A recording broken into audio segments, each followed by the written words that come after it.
Here's a tip for making organic sounding instruments sound more realistic.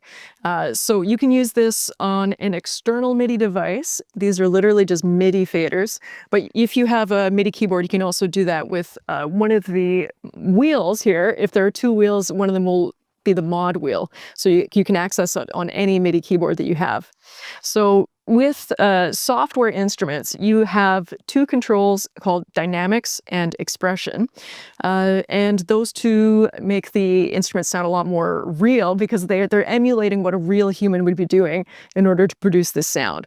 So the expression you can think of as like the volume knob. So let's say you have a violin player and the violin player is playing really softly. You can turn that volume knob down, or you can turn the volume knob up and you're literally just hearing that same violin player playing really quietly, but that sound is a whole lot louder. The dynamics are how loudly that player is playing. So if I'm the violin player and I'm trying to play louder, I'm going to dig in a little bit more, I'm going to have more weight, and I'm going to make my instrument louder, which makes a different sound. It makes the instrument sound a whole lot different than just turning up or down the volume knob. So for example, here's some notes. This is just the expression. So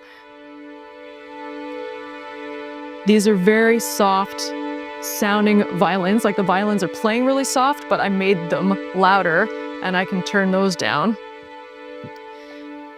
However, I can change the dynamics, so now the instruments are going to be sounding like they're pushing harder and they're playing louder. And you can notice how the tone changes.